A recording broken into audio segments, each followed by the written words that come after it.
वास्तव में ना तो कोई धार्मिक यात्रा है जी, इस यात्रा का धर्म से कोई लेना देना नहीं है। ये जो गुंडागर्दी कर रहे हैं ना जी, इनका कसूर कम है और जो इनसे गुंडागर्दी करवा रहे हैं मास्टर गुंडे वो हैं। उत्तर भारत में कावड़ियों की गुंडागर्दी इस बार सारे रिकॉर्ड तोड़ रही है। कहीं पुलिस की जीप को निशाना बनाया जा रहा है, कहीं स्कूली बच्चों की वैन को तोड़ा जा रहा है, कहीं पर किसी कार को तोड़ दिया जा रहा है, किसी महिला को पीटा जा रहा है। यानी कि कावड़ियों की गुंडागर्दी चरम पर है, हिंदुत्व को बदनाम किया जा रहा है। इसी बारे में विस्तार से बातचीत करेंगे। आखिर ये जितनी गुंडागर्दी ने इस बार रिकॉर्ड तोड़े हैं, कावड़ियों ने हद ही मचा रखी है। एक जगह तो एक प्लेटफॉर्म पर एक सीआरपीएफ के जवान को भी बुरी तरह से पीटा जा रहा है और सबसे बड़ी बात ही उसमें जवान का बेटा उनके साथ था। उस बच्चे के दिमाग पर क्या बीती होगी जब उस फौजी पिता को कावड़ियों ने, उन गुंडों ने उसको बुरी तरह से वहां प्लेटफॉर्म पर पीटा। इसी बारे में बातचीत करने के लिए मेरे साथ खास मेहमान हैं तरकशील सोसाइटी से जुड़े हुए सुभाष तितरम जी। और इस तरह के जो पाखंड है इसका पूरा समाज में जाकर प्रचार करते हैं, इस तरह के पाखंडों की पोल खोलते हैं। और जिस तरह से इन्होंने कावड़ के नाम पर, श्रद्धा के नाम पर इस बार जो गुंडागर्दी की है उस बारे में बातचीत करेंगे। जी सुभाष जी नमस्ते। नमस्कार। आप देख रहे हैं लगातार टेलीविजन पर, सोशल मीडिया पर लगातार हम पिछले 10 दिन से देख रहे हैं, जगह जगह कहीं मामूली सी किसी कार को कोई गाड़ी टकराई नहीं, तोड़ दी, फोड़ दी, उसके ड्राइवर को पीट दिया, घर वालों को पीट दिया, महिला को पीट दिया। ये इतना हौसला, इतना गुंडागर्दी कैसे हो रही है, कैसे बढ़ रही है? क्या इसके पीछे की मंशा क्या लगती है? अगर आप इसके पीछे जो असली कारणों में तलाशोगे ना, वास्तव में ना तो कोई धार्मिक यात्रा है जी, इस यात्रा का धर्म से कोई लेना देना नहीं है। धर्म से कोई लेना देना नहीं है, या धर्म और आस्था से कोई कोसों दूर भी संबंध नहीं है। वास्तव में धर्म भाईचारे का पैगाम देता है, भाईचारे का संदेश देता है जी। इनके पीछे स्पॉन्सर कौन कर रहा है, सवाल ये है। ये जो गुंडागर्दी कर रहे हैं ना जी, इनका कसूर कम है और जो इनसे गुंडागर्दी करवा रहे हैं मास्टर गुंडे वो हैं। ओके, जो इनके पीछे इनको जो फीडबैक दे रहे हैं, जो इनको खाद्य पानी दे रहे हैं, ऑक्सीजन दे रहे हैं, असली गुंडे वो हैं। कौन है वो लोग? इनका तो ब्रेन वॉश है जो जिनके द्वारा फूल बरसवाए जा रहे हैं। अब जैसे ये कावड़ी यात्रा चल रही है जी, चिकन, आप इसमें किसी जो कावड़ी का भी इंटरव्यू लो, किसी के बाप दादा ने अगर कावड़ ले आए तो मैं चैलेंज करता हूँ, किसी का बाप दादा कावड़िया नहीं मिलेगा उनमें से, जितने भी कावड़ लेके आ रहे हैं जी। ये सारा प्रायोजित है। इसमें जो धार्मिक संगठन है, अब अगर आप करें गुंडागर्दी कर रहे हैं, जब इनका जो फीडबैक में जो राजनीति में जिनका आकर बैठे हैं जी, वो खुद गुंडे मवाली हैं। गुंडे मवाली तैयार करेंगे, वो उन पर राजनीतिक गुंडागर्दी में काम देते हैं जी, वो झूठे नारे लगाएंगे। अगर आप इसके जो पीछे का इतिहास की बात करते हैं इस यात्रा की, भाई कहां से शुरू हुई, इसमें हमारे वो कहानी क्या सुनाई जाती है कि वो नाम है जो अपने माता पिता को लेके जाता है, श्रवण कुमार से जोड़ के देखा जा रहा है। और श्रवण कुमार की कथा में क्या बताया जाता है, श्रवण कुमार अपने माता पिता को अंधे थे, वो कावड़ लेके जा रहे हैं, वो चल नहीं सकते थे, देख नहीं सकते थे जी। और एक जगह उनको प्यास लगी, वो पानी पीने के लिए गया।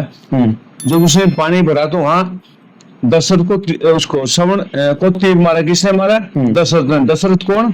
राम का बाप। इसका मतलब जब राम का बाप शिकार कर रहा है तो कहीं ना कहीं वो मांसाहारी हो रहा होगा। मांसाहारी आदमी शिकार करते हैं, शिकार मार के खाते हैं जो। एक तरफ तो कहते हैं उनका बेटा भगवान है, मतलब जिसका बाप किसी जो अपने अनाथ माँ बाप को, यानी जिसको आंखों से नहीं दिखता, उनको यात्रा करवा रहा है, उसका कत्ल कर रहा है जी शिकार में। भले वो हिरण के लिए मारा हो, शेर के लिए मारा हो, किसी भी जानवर के लिए मारा हो, लेकिन कर तो शिकार कर रहा है। बिल्कुल सब शिकार था।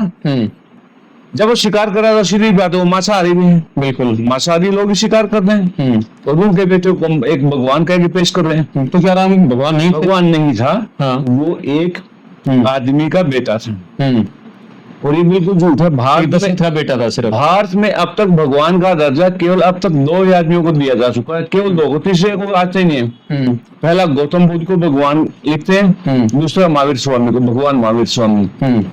और दोनों वो किसी न किसी बाप की औलाद थे और उन्होंने यहाँ की जनता के लिए अच्छा काम किया, अच्छा संदेश दिया है, तभी उनको भगवान का दर्जा मिला। ये बाकी के और जितने भी हैं, ब्रह्मा विष्णु महेश राम कृष्ण, जिसमें शिव जी भी आ गया, ये सारे टोटल काल्पनिक हैं। अच्छा, काल्पनिक है। काल्पनिक है, इनका सच्चाई से कोसों दूर कोई लेना देना नहीं है। अगर वास्तव में माने तो भगवान शिव ने सृष्टि रचाई है। भगवान शिव ने सृष्टि रचाई है, अगर सृष्टि रचाने वाला या सुल्फा भांग पीता हो, गांजा पीता हो, वो रोल मॉडल क्या हो सकता है? अगर आप अगर खुद गांजा पीते हो, क्या आप अपने बेटे के रोल मॉडल आदर्श हो सकते हो? बिल्कुल नहीं। नहीं हो सकते। यानी कोई भी अपने या तो औलाद हो या किसी का बाप दादा अगर नशा करता हो, उसका तो कोई भी उसको अच्छा नहीं कहेगा, उसके अपने औलाद भी अच्छा नहीं कहेंगे, बाकी तो ठीक है। अच्छा, ये बिल्कुल आपने सही कहा, ये जो कावड़िए हैं सारे तो नशा करते हैं, नशेड़ी बहुत ज्यादा इनमें है, बेरोजगार लोग हैं। अच्छा, इन लोगों के आप पुलिस में रहे हैं और पुलिस वाले इनके पैर दबा रहे हैं, इसको क्या कहेंगे आप? कोई भी पुलिस वाला इनको देख के भी खुश नहीं, अंदर खाते। अगर आप किसी पुलिस वाले का of record interview low, on record नहीं, ऑफ रिकॉर्ड, कैमरे के सामने मत बातचीत करना, बगैर कैमरे के, क्योंकि पुलिस प्रशासन तो इनसे दुखी है, सारी जनता दुखी है, कर्मचारी दुखी है, देखिए गुंडागर्दी मचाते हैं जी।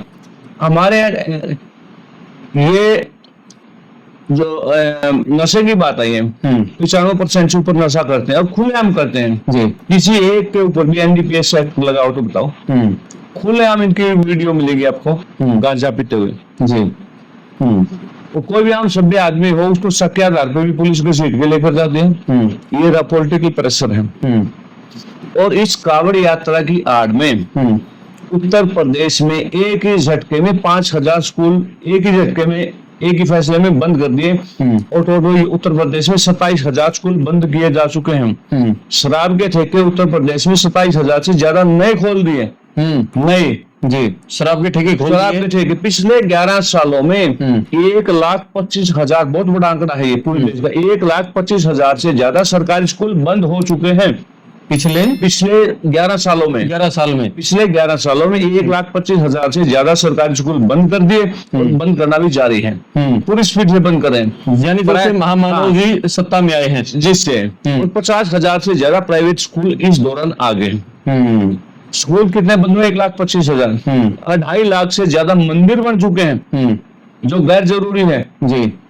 महात्मा ज्योतिबा फुले ये अपने आम सभा में बोलते थे, जब मंदिर की घंटी बजती है तो गुलामी की तरफ इशारा करती है, और जब स्कूल की घंटी बजती है वो आजादी की तरफ, उजाले की तरफ इशारा करती है। आप अंधेरे में जाना चाहते हो, गुलामी में जाना चाहते हो, या तरक्की की तरफ, उजाले की तरफ जाना चाहते हो, तो ज्योतिबा फुले ने बहुत बेहतर उदाहरण दिया है। हमें अपने महापुरुषों से सीखना चाहिए जी। तो क्यों नहीं आज का युवा क्यों नहीं समझ रहा? हर साल ये कावड़ियों की संख्या लगातार बढ़ रही है, गुंडागर्दी इस बार तो बहुत ही ज्यादा रिकॉर्ड तोड़ दिया, अगली बार पता नहीं क्या होगा। तो ये बार बार हर साल नशेड़ियों की संख्या लगातार बढ़ना, हालांकि इस बार एक चीज तो हमने देखी है, जैसे गुंडागर्दी बढ़ी है, जो इनके कावड़ियों के लिए जो शिविर लगते हैं खान पान के, वो कम जरूर हुए हैं, लोग इनसे परेशान हो गए, दुखी हो गए, इनके शिविर तो कम हुए हैं, लेकिन इनकी संख्या बहुत ज्यादा बढ़ रही है। इनसे जनता परेशान है, प्रशासन परेशान है, लेकिन जिन लोगों के लिए टूल बने हुए हैं, उन लोगों की जब ये बड़ी खुशी है उनको अंदर खाते जी। वो लोगों को बेरोजगार बना रहे हैं, नशेड़ी बना रहे हैं, कल को ये नशेड़ी लूट खसोट भी करेंगे, ये सवाल नहीं उठाएंगे शिक्षा पे, स्कूल क्यों बंद होगा, वो सवाल ना उठ जाए, वो ड्रामा चल रहा है। आप ये देखिए कि किसान मजदूर बेरोजगार अगर नौकरी मांगते हैं, अपना हक मांगते हैं, पढ़े लिखे लोग नौकरी मांगते हैं, उन पर लाठी बरसती है ना, और कावड़ी यानी पाखंडी अंधविश्वासियों पर हेलीकॉप्टर से फूल बरसाए जाते हैं। लेकिन जैसे ही कावड़ियों के ऊपर कोई बात कही जाती है तो फिर ये कहा जाता है कि आप हिंदुत्व का अपमान कर रहे हैं। जब हिंदुत्व की बात आती है तब इस तरह की बातें उठती हैं। मुसलमानों को लेकर कोई कुछ नहीं कहता है, कोई मुसलमानों के ऊपर बात करने की हिम्मत तो दिखाओ, फिर इस तरह की बातें करने लग जाते हैं कुछ लोग। आप ये बताओ, जिसको आप हिंदुत्व कहते हैं या हिंदू धर्म, आप सीधे हिंदू धर्म पे आ जाइए। पहली बात तो हिंदू नाम का कोई धर्म नहीं है, ये भारत की सुप्रीम कोर्ट का फैसला है, आज का नहीं है, 11 दिसंबर 1995 का, और सुप्रीम कोर्ट की 3 जजों का फैसला, ये 3 जजों का फैसला, ये कोई धर्म नहीं है। अगर आप इसको धर्म के एंगल से डिस्क्राइब करना चाहिए तो ये भारत की जनता का धर्म नहीं है, ये केवल पंडित पुजारियों का एक दुकान है, बिजनेस है शुद्ध रूप से। हिंदू धर्म में आपके हमारे लोगों किसी की क्या औकात है, किसी किसान की कोई औकात हो, मजदूर की कोई औकात हो, इसमें बताइए। हर फैसला वो करेंगे जी। ये धर्म कैसे चलेगा? केवल पंडित पुजारी तय करते हैं, और तो कोई नहीं है। जो ये ब्राह्मण वाली सत्ता का वर्चस्व बनाने के लिए हिंदुत्व का सारा ये आदत है। अब आज की तारीख में सबसे बड़ा एक मुद्दा है धर्मांतरण का। लोभ लालच के धर्म बदलवा जाता है, या तलवार के बल पे मुगलों ने धर्म बदलवाया, ये बिल्कुल झूठ है। मैं ऑन रिकॉर्ड कर रहा हूँ ये बात। तलवार के बल पे किसी का आज तक धर्म नहीं बदला गया। एक बार जवाहरलाल नेहरू ने चौधरी चरण सिंह के ऊपर ताना कसा था जाति का शब्द लेके। चौधरी चरण सिंह ने कहा, चौधरी चरण सिंह को जवाहरलाल नेहरू ने ताना मारा था भाई, पर क्या बात है काफी दिनों से मैं वो जाट शब्द बोल के जाट नाराज चल रहा है। तो चौधरी चरण सिंह ने लेटर लिखा था, लिखित वो लेटर अब भी आपको पब्लिक डोमेन में मिल जाएगा वो जी। उस लेटर में लिखा था कि जवाहरलाल नेहरू जी आपकी इन्हीं तानों से तंग आकर, वो रिकॉर्ड टाइम देखा उसमें, ये 1891 से लेकर और 1931 तक 56% जाटों ने इस्लाम कबूल किया था। मतलब ब्राह्मणवादियों से तंग आकर, जो ऊंच नीच हुआ छात जात पात की बात करते, इनसे तंग आकर धर्म बदला गया। अभी करेंगे कोई बुद्धिज्म में जा रहा है, कोई सिखिज्म में जा रहा है, कोई इस्लाम में जा रहा है, तो क्यों जा रहे हैं? उसका कारण और तलाशो ना जी। जिस धर्म में दलदल हो, छुआछूत हो, भेदभाव हो, उसमें कौन रहना चाहेगा? अगर धर्म परिवर्तन की बात कर रहे हो आप, धर्म परिवर्तन हमारा किया गया। आप हमारा जितना पिछला इतिहास देखो, हमारा पिछला रिकॉर्ड सारा बुद्धिज्म पे है। बुद्धिज्म से हमारे फिर बताया, अब हमारा आर्य धर्म हो गया, अब हम वैदिक धर्म हो गया, अब हमारा सनातन धर्म हो गया, फिर सनातन पे आ गए। जबकि सारी की सारी टोटल काल्पनिक है, बकवास है। ओके, अब जैसे एक तरफ तो रामायण का जिक्र, इसका महाभारत का जिक्र करें, कितने साल पुरानी, 5,500 है। आप रामायण को कभी भी ऑब्जर्व करना, उसमें क्या है, हे आर्य पुत्र, बार बार बोल दिया। बिल्कुल 5,500 साल पहले इस देश में आर्य नाम का कोई शब्द भी नहीं था, शब्द भी नहीं था। बिल्कुल विदेशी आर्य तो भारत में आए, जो काल है उनका 4,000 से 4,500 साल के बीच का है। वो यूरेशिया से आए हुए हैं। और आर्यों का और भारतीयों का आपस में डीएनए तक नहीं मिलता है, कल्चर नहीं मिलती, कोई बोली भाषा नहीं मिलते, कोई रीति रिवाज आज भी नहीं मिलते जी।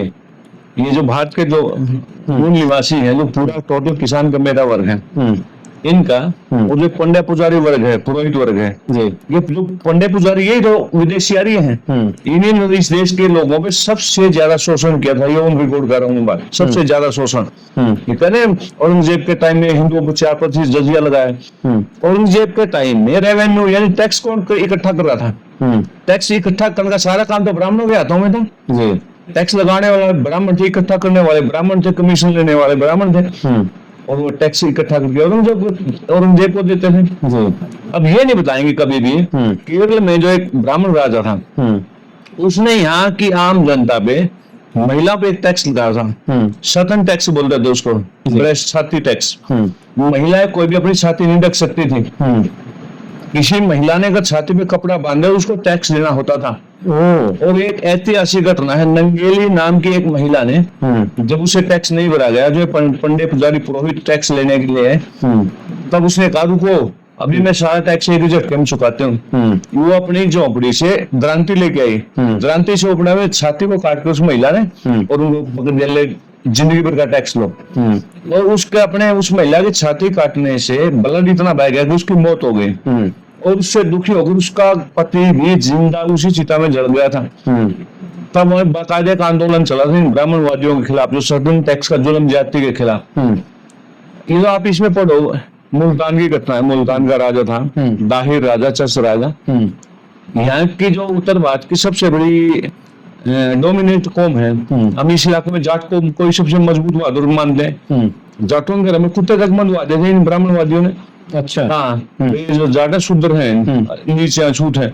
ओके, बाकी जनता को आप छोड़िए, और लोगों की क्या हालत होगी, ये हालत है। ठीक है, बात कावड़ पर आ रही थी, तो इन कावड़ियों पर कैसे लगाम कसी जाए? पुलिस क्यों एक्शन नहीं ले रही? आम जनता परेशान है। एक स्कूल बस को उन्होंने तोड़ दिया, मामूली सी टच किसी कावड़ की होगी कि हमारी कावड़ खंडित होगी, किसी गाड़ी को तोड़ दिया, उसमें से महिलाएं उसमें सवार हैं, उन महिलाओं को पीटने लग रहे हैं। तो इतनी वारदातें हो रही हैं, पुलिस कर्मचारियों तक कोई पीटा जा रहा है, फौजियों तक कोई पीटा जा रहा है। कैसे इस पे लगाम लगे? खाकी वर्दी की गरिमा है, उसको गिराया जा रहा है, खाकी वाले जैसे उनको पैर बसा रहे हैं। तो इस पे क्या एक्शन होना चाहिए? आम जनता और पुलिस प्रशासन पे कैसे दबाव बनाए, क्या एक्शन हो इसके ऊपर? जो धर्म के नाम पर अफीम चटाई जाती है ना, धर्म की अफीम चाटा हुआ आदमी ना कभी मिलिट्री को देखता, ना पैरामिलिट्री को देखता, ना पुलिस को देखता, ना प्रशासन को देखता, ना जनता को देखता, ना अपने सगे माँ बाप को भी नहीं देखता। जो लोग केवल 5 कदम उठकर अपने माँ बाप को एक पानी का गिलास नहीं दे सकते, वो 500 किलोमीटर कावड़ लेने चले जाते हैं। ब्रेन वॉश नहीं दौड़ क्या, उसके ऊपर लिखे तूफानी कावड़ यात्रा। क्या कावड़ लेने से अगर इतनी एनर्जी आती है तो शिव जी का नाम लेकर अपने ओलंपिक में रेस में हमारे सारे गोल्ड हमारे आने चाहिए ना। बिल्कुल, कोई नजदीक भी नहीं फटकना चाहिए बाकी के। तो ये सारे की सारे झूठ हैं। हनुमान का नाम लेकर के हनुमान ने पार्ट उठा लिया, हनुमान के फॉलोअर क्यों नहीं फिर वेट लिफ्टिंग में तो कम से कम गोल्ड लेके हैं जी। ये सारा का सारा देश की जनता को नशे में धकेलना है। धर्म का नशा छिपाकर जो मुख्य मुद्दे हैं शिक्षा का है, रोजगार का है, चिकित्सा का, अस्पतालों का, स्कूलों का, उनकी तरफ से ध्यान डाइवर्ट करने का। ये गोलवलकर ने 1966 में अपनी किताब में क्लियर कट लिखा है। 1966 में लिखी थी वो किताब, बंच ऑफ थॉट्स नाम है उसका, हिंदी में उसको नवनीत विचार के नाम से वो किताब। ओके, उस किताब में गोलवलकर ने साफ साफ लिखा है अगर भूल से भी या गलती से भी अगर देश की सत्ता मिल गई तो पहला काम करना देश की 95% आबादी को भूखे मार दो। ओके, 95% आबादी को भूखे मार दो, रोटी के अलावा कुछ ना सोचे, वही हालत पैदा किए जा रहे हैं। उसमें फिर क्लियर कट लिखा है कि इस देश के SC OBC के बच्चों को स्कूल से बाहर कर दो। ऐसे तरीके अपनाओ स्कूल ना जा सके, हमें स्कूल बंद किए जा रहे हैं, वही तरीका अपनाया जा रहा है, शिक्षा को तबाह किया जा रहा है। उसमें क्लियर कट लिखा है गोलवलकर ने SC ST OBC की लड़कियों को प्रेम जाल में फंसाकर वैश्या बना दो। जो नालायक हमारी बेटियों को वैश्या बनाने के बारे में लिखते हैं, उनसे बड़ा जालिम और नीच आदमी कौन हो सकता है? वही नीच आज कई कावड़ यात्रा को फीडबैक दे रहे हैं। उन लोगों को नीच ही कहेंगे जो हमारी बहन बेटियों के बारे में इतना घटिया गलत सोचते हैं। उस किताब में ये भी लिखा है संविधान एक जहरीला बीज है। तो देश के संविधान को ही नहीं मानते। 1947 में हमारा जो आज राष्ट्रीय ध्वज है ना, इन लोगों ने पैरंदर कुचला था। पीछे पड़ जाएंगे RSS वाले आप। ये ऑन रिकॉर्ड है ये सारी चीजें। अच्छा, ऑन रिकॉर्ड है, ये गद्दार है सारे के सारे। सावरकर किस बात के लिए पेंशन लेता था? 60 रुपए महीना। उस टाइम एक डिप्टी कमिश्नर DC जिसकी सैलरी 40 रुपए थी, वो सावरकर को 60 रुपए हर महीना पेंशन किस बात की मिलती थी? गद्दारी की। एक देशभक्त का नाम बताइए जिसको अंग्रेजों ने को पेंशन दी हो? सिंगल भी नहीं मिलेगा आपको। वो देशभक्तों को तो फांसी 21,000 देते थे जी। और आजकल कई जगह तो लिखा है कई द्वारों पे शहीद सावरकर। कहाँ शहीद हुआ था वो? ना वो फांसी टूटा, ना उसकी गोली मारी गई, फिर शहीद किस बात का जी? वो तो वास्तव में गद्दार था। तो गद्दारों को गद्दार कहा जाएगा, ये ऑन रिकॉर्ड बातें हैं। ऑन रिकॉर्ड बातें हैं, बिल्कुल। यानी कि जो कांवड़ यात्रा है, जो इसमें गुंडागर्दी हो रही है, ये प्रायोजित है, बिल्कुल, और सरकार का संरक्षण है, बिल्कुल संरक्षण है। लेकिन आम आदमी को जागरूक होना पड़ेगा, आम आदमी इनका विरोध करना पड़ेगा। और जो ये लंगर वंगर है यहाँ, इनका सेवा न करके इनका विरोध होगा, तब जाके बात। इस बार तो हमारे जो सामाजिक संगठन है, प्रगतिशील संगठन है, जितने हरियाणा को यूपी की खापे हैं, खापों ने फैसला ले लिया अगली बार तमाशा ड्रामा बिल्कुल बंद करेंगे। ये सेवा का बिल्कुल खापों नहीं, इनको रोका जाएगा। सभी गांव में इस तरह का बैन लगाए जाएंगे, कोई बच्चा कावड़ लेने नहीं जाएगा, ब्राह्मण का विरोध किया जाएगा। जैसे अभी उत्तर प्रदेश में हुआ, उत्तर प्रदेश की घटना है, कोई यादव जाति से एक बंदा भागवत कथा के लिए गया था जी। उसका ब्राह्मणवादियों ने, पंडे पुजारियों ने उसके सिर के बाल काट के उसका मुंह काला करके जूतों में माला कराई। और पवित्र करने का तरीका देखो, आज जो करे ना गंगा जल सबसे पवित्र है, उसके बाद गाय का मूत्र इससे भी पवित्र है। और उस यादव जाति के बंदे को उस जगह को पवित्र करने के लिए, जिस यादव ने अपवित्र कर दी जगह है, उस जगह को पवित्र करने के लिए कोई तिवारी गोत्र की कोई महिला का पेशाब छिड़का गया। यानी कि ब्राह्मणी का मूत आज गाय के मूत से भी, गंगा के मूत से भी ज्यादा पवित्र है। ये देखो ना कितनी ज्यादा बेहुदी बातें हैं, ड्रामा। ये मतलब आप पिछड़ापन देखो ना, घटिया सोच कहेंगे इसको। दुनिया मंगी करे जीवन तलाश रही है, धरती पे जीना नहीं आए लोगों को। बिल्कुल, ये देश को पीछे लेके जा रहे हैं, आगे नहीं। इनके रहते हुए देश तरक्की नहीं कर सकता। आज हमारे देश में आज भी ये स्थिति है। आप आदिवासी इलाकों में देखो, कोई गर्भवती महिला को कंधे पे उठा के हॉस्पिटल में पहुंचा जाता है, वहां कोई एम्बुलेंस नहीं, कोई सड़क नहीं है, और ये कावड़ियों पे अरबों रुपए फूके जा रहे हैं। पैसा कावड़ियों में कावड़ी यात्रा में फूका जाना चाहिए। या उत्तर प्रदेश जो सबसे बड़ा पिछड़ा राज्य है, वहां पर स्कूल कॉलेज यूनिवर्सिटी होनी चाहिए, बिल्कुल। नई नई टेक्नोलॉजी के संस्थान होने चाहिए। मध्य प्रदेश और उत्तर प्रदेश में सबसे ज्यादा स्कूल बंद किए गए, ये ऑन रिकॉर्ड है, ये सरकारी रिकॉर्ड है। अब हर रोजाना प्रदर्शन हो रहे हैं, बच्चे स्कूल के आगे बैठ कर रो के चले जाते कि हमारा स्कूल बंद कर दिया, हम तो इसी में पढ़ना चाहते हैं। जब 1,25,000 से ज्यादा स्कूल बंद हो गया, आप संख्या देखो छात्रों की कितनी पहुंची। बिल्कुल। और गरीब बच्चों के गरीब बच्चे, सारे बच्चे, सारे किसानों के, मजदूरों के, गरीबों के ही, जो पैसे वाले हैं वो तो अपने प्राइवेट स्कूलों में पढ़ा लेंगे। बिल्कुल। अब जितने भी संघीय इनके सारे के बच्चे विदेशों में पढ़ते हैं। योगी कहने को योगी है, कहाँ वो, उसमें कर्म योगी कहाँ हुआ? वो तो पाखंडी है। जब उसके होते ही उत्तर प्रदेश में स्कूल बंद हो रहे हैं जी, उसने सरे तो ये लेना चाहिए कि स्कूल खोले जाने की इजाजत हो जाए। उससे अच्छा तो हमारे ये रोहतक में बाबा मस्तनाथ हो, बाबा होते हुए यूनिवर्सिटी चला रहा है जी, इसको सलाम होना चाहिए। स्कूल कॉलेज यूनिवर्सिटी चला रहा है और वो स्कूलों को बंद किया जा रहा है जी। तो ऐसे डोंगियों का विरोध होना बहुत जरूरी है। और बहुत तीखी बातें सुभाष चित्रम जी ने कही हैं। और इन्होंने कहा कि अगली बार जो गांव की खापे हैं, किसान हैं, और गांव-गांव में जाकर बच्चों को ये कहा जाएगा कि कावड़ यात्रा लेने नहीं जाएंगे, माँ बाप की सेवा करेंगे, पढ़ाई करेंगे। और इस बार जो कावड़ियों की जो गुंडागर्दी है, उसमें तो इतना हम मतलब सबको बेचैन कर रखा है। लोग घरों में जो तस्वीरें देख रहे हैं, किस तरह से स्कूल की बस को तोड़ दिया, कहीं फौजी को पीट दिया, कहीं पुलिस वालों की गाड़ियां तोड़ दी, कहीं आग लगा दी, मतलब इतना गुंडागर्दी चरम पर है। और सही कहा कि नशेड़ी बहुत ज्यादा है, अनपढ़ है, बेरोजगार है, जिसको कोई काम नहीं है वो चलो वहां कावड़ लेने और गुंडागर्दी करो। तो इस पर लगाम लगाने के लिए खापे अगली बार से बड़ा फैसला लेंगी। और आम आदमी जब तक इनका विरोध नहीं करेगा और जब तक ये गुंडई ऐसे ही बढ़ती रहेगी। आप अपने कमेंट्स करना, वीडियो को शेयर करना, चैनल को सब्सक्राइब करना। मैं आपका दोस्त करमपाल, धन्यवाद सर जी। थैंक यू, नमस्कार।